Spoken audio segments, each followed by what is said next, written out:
10장 말씀입니다. 열왕기상 10장 23절부터 29절까지 한 절씩 교독하겠습니다. 솔로몬 왕의 재산과 지혜가 세상의 그 어느 왕보다 큰지라. 온 세상 사람들이 다 하나님께서 솔로몬의 마음에 주신 지혜를 들으며 그의 얼굴을 보기 원하여 그들이 각기 예물을 가지고 왔으니 곧 은그릇과 금그릇과 의복과 갑옷과 향품과 말과 노새라. 해마다 그리하였더라. 솔로몬이 병거와 마병을 모으매 병거가 1400대요 마병이 12,000명이라. 병거성에도 두고 예루살렘 왕에게도 두었으며 왕이 예루살렘에서 은을 돌같이 흔하게 하고 백향목을 평지의 뽕나무같이 많게 하였더라. 솔로몬의 말들은 애굽에서 들여왔으니 왕의 상인들이 값주고 산 것이며. 함께 읽습니다. 애굽에서 들여온 병거는 한 대에 은 600세겔이요 말은 한 필에 150세겔이라. 이와 같이 헷사람의 모든 왕과 아람 왕들에게 그것들을 되팔기도 하였더라. 아멘. 더도 말고 덜도 말고 한가위만 같아라 라는 말을 요즘 하지 않습니까? 1년 중에 가장 풍요로운 때가 추석이기 때문입니다. 이스라엘 역사 중에 가장 풍요로웠던 때는 솔로몬이 다스리던 시기였습니다. 솔로몬 통치 기간에 이스라엘의 경제적인 상황을 27절 말씀에 딱 한마디로 이렇게 표현합니다. 은은 돌같이 흔했고 백향목은 평지의 뽕나무와 같이 많았다 입니다. 흔하다 하는 말의 반대말은 귀하다입니다. 우리 집안에는 딸이 귀하다. 이 말은 아들은 많은데 딸이 적다는 뜻입니다. 귀한 금속을 귀금속이라고 하는데 그 귀금속의 대표적인 것이 바로 은과 금입니다. 그런데 솔로몬 때에는 은이 길 가다가 발뿌리에 툭툭 치이는 돌멩이처럼 흔했습니다. 최고급 목재인 뽕나무도 그 백향목도 길에 어디서나 볼 수 있는 뽕나무와 같이 많았습니다. 그러니까 얼마나 경제적인 부귀영화를 누렸는지 충분히 짐작할 수 있습니다. 우리는 솔로몬이라 하면 세상에서 제일 지혜로운 사람으로 알고 있는데 한 가지 더, 솔로몬은 세상에서 제일 부자였습니다. 그런데 어떻게 솔로몬이 이런 부귀영화를 누리게 되었을까요? 솔로몬은 어디에서 이런 부귀영화를 얻게 되었을까요? 왕이 된 솔로몬은 하나님께 1000번제를 드렸습니다. 하나님께서 그 번제를 받으시고 솔로몬에게 찾아오셔서 뭘 줄까 물으셨고, 솔로몬은 하나님이 제게 맡기신 이 백성을 잘 다스리기 위해서는 듣는 마음이 필요합니다. 지혜로운 송사를 할 수 있도록 듣는 마음을 주십시오 구했습니다. 그때 하나님께서 이렇게 말씀하셨습니다. 야, 네가 네 자신을 위해서 장수도 부귀영화도 원수의 생명도 구하지 않고 내가 너에게 맡긴 백성을 잘 다스리기 위해서 지혜를 구하니 내 마음이 너무너무 기쁘다. 내가 지혜만 주는 게 아니라 부귀영화와 장수까지도 덤으로 너에게 주겠다고 약속하셨습니다.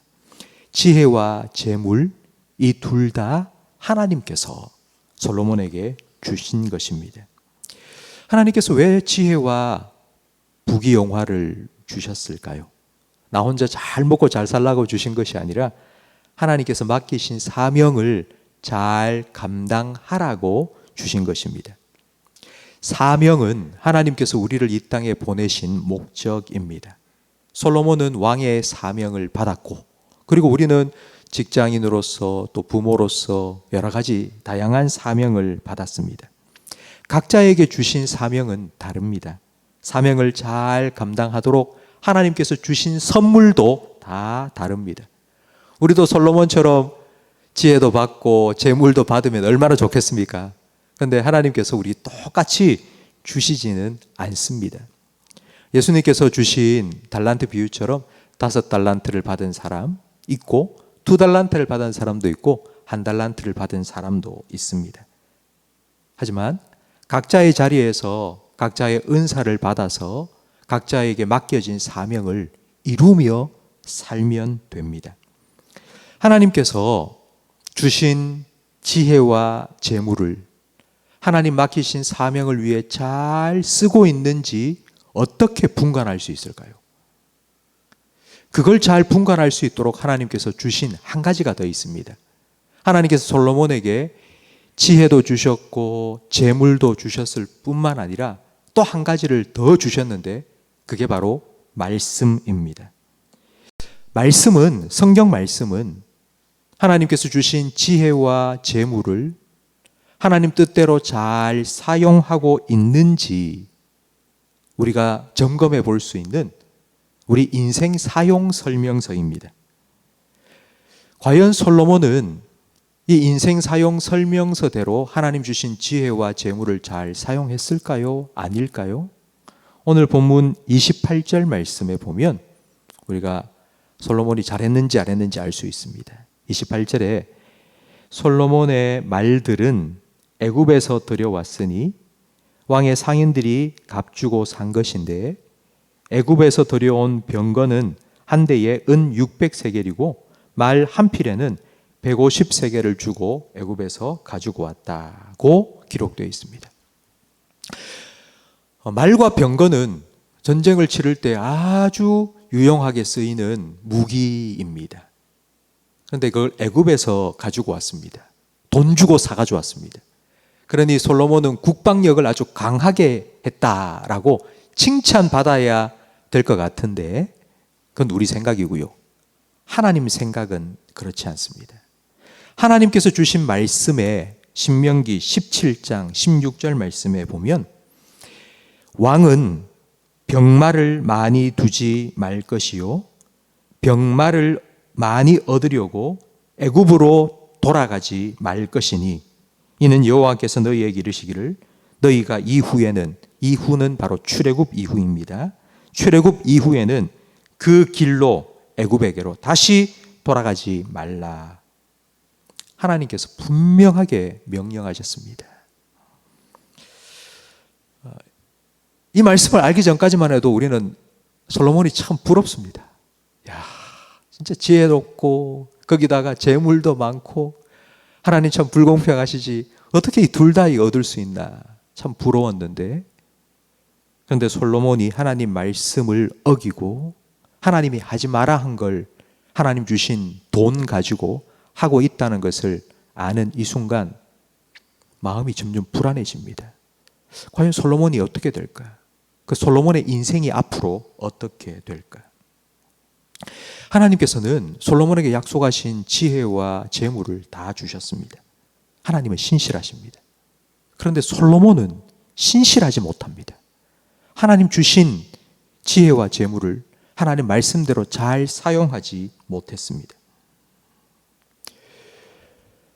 앞으로 계속하여서 솔로몬의 삶을 살펴보면요, 결국은 하나님 주신 지혜와 재물이 그의 삶의 복이 아니라 독이 된다는 것을 알 수 있습니다.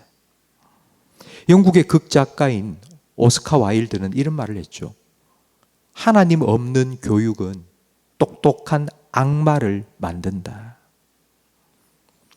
우리에게 얼마나 많은 재물을 내가 가지고 있고 그리고 얼마나 내가 공부를 잘하고 똑똑하냐, 그것이 우리 인생의 성패를 좌우하는 것이 아닙니다. 개인의 행복이나 사회적인 성공이나 그것이 우리의 인생의 성공을 좌우하는 것이 아니라 하나님 보시기에 얼마나 하나님 말씀에 순종하며 좌우로 치우치지 않고 살아가느냐, 그것이 우리 인생의 성패를 좌우하는 것입니다.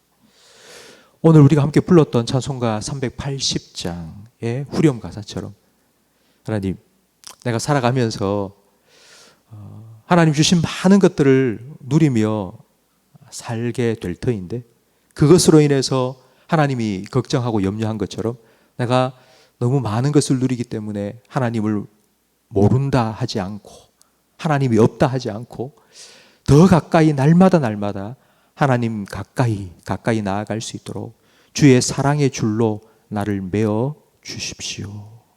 이 기도의 제목이 저와 여러분의 기도의 제목이 되기를 간절히 바랍니다.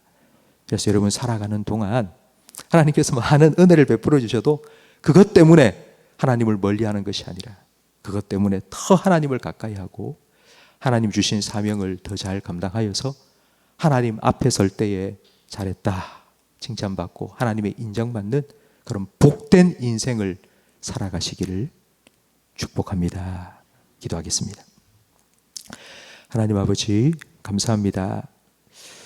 우리가 이 땅을 살아가는 동안 하나님께서 우리의 필요한 은혜를 날마다 우리에게 공급하여 주셔서 감사합니다. 우리에게 지혜를 주셔서 하나님이 주신 은혜를 하나하나 기억하며 감사하며 살아가게 해 주시옵소서. 무엇보다도 믿음을 더하여 주시옵소서.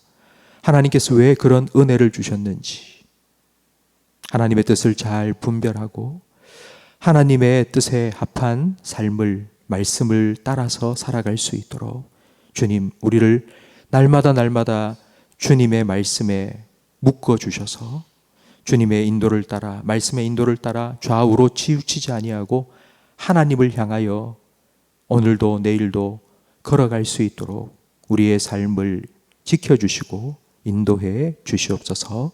예수님 이름으로 기도합니다. 아멘.